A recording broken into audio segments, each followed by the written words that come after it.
Hello everyone. I welcome you all back to the Wise Demi channel, where we gain wisdom that is so much needed for leading a happier life. We have come to the final episode of the 5-part series on the Geeta way to harmony in relationships.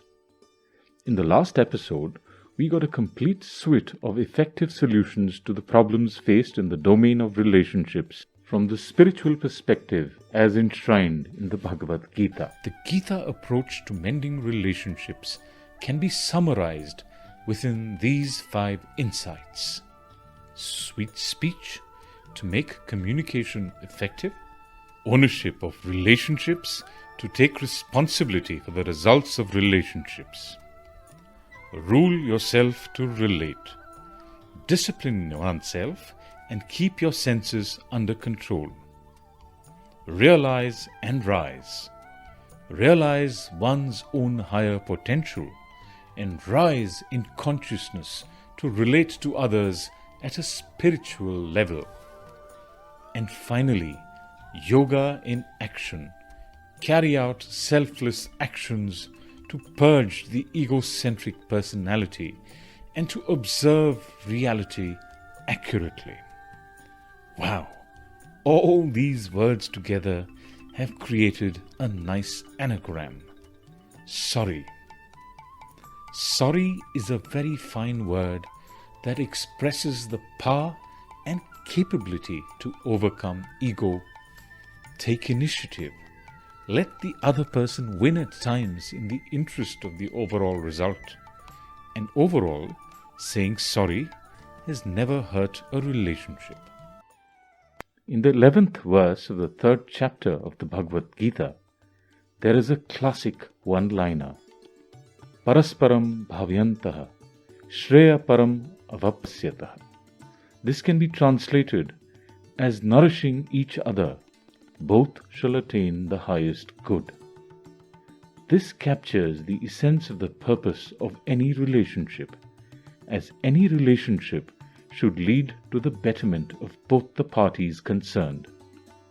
In fact, whether both the sides in the relationship are happier due to it can be considered as the litmus test of the health of any relationship.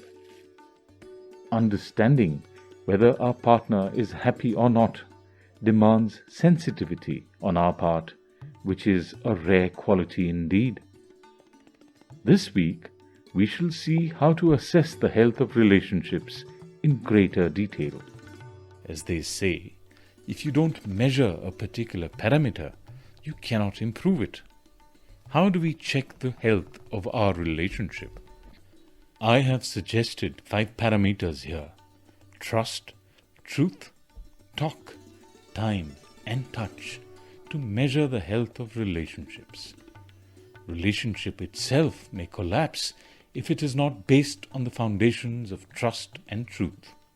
However, talk, touch, and time are the areas where regular efforts are needed to keep the relationship healthy and operational. No course is complete till an assessment test is carried out, right? So here is an assignment for you, where you can pick up 3 relationships in each of the 6 sectors: the social sector, your own immediate family, spouse and children, causes that you support, professional circle, and friend circle. So pick out 3 relationships in each sector. Measure the 5 T's which indicate the health of these relationships. Score yourself for an excellent relationship. Give yourself a generous 5. If you feel it is not very good, then maybe a satisfactory 3 score will do. And if it is very poor, give yourself a 1. And based on these results, get to work with the Geeta way using the 5 tips. Sorry, sweet speech, ownership, realize and rise, a rule to relate, and yoga in action. And after 6 months, again carry out this health check and see whether your relationships have improved. Here is an interesting picture. The former President of the United States, Mr. Barack Obama, planting a sapling at Rajghat during his India visit. That would grow to symbolize a strong relationship between the two countries. Relationships do have similarities with plants. Both take time to grow. No shortcuts are possible. Just like plants are required to be watered over time, people need to spend quality time together to nurture a relationship. Relationships have been coming under a lot of strain of late due to the world becoming volatile, uncertain, complex, and ever more ambiguous. Also, the attention spans have been getting shorter. Instant gratification rather than lasting joy has been the norm. The pandemic has created many a physical barrier between people. However, social media has been helpful to keep in touch. The flip side is that the social media time has also been eating into the valuable time that we would normally spend with people. As Krishna mentioned, if all of us get to know one's own self and become our own best friends, I'm sure we will do well. Thank you. It's been really wonderful to discuss this fascinating domain of relationships with all of you. Hope you have enjoyed this video series.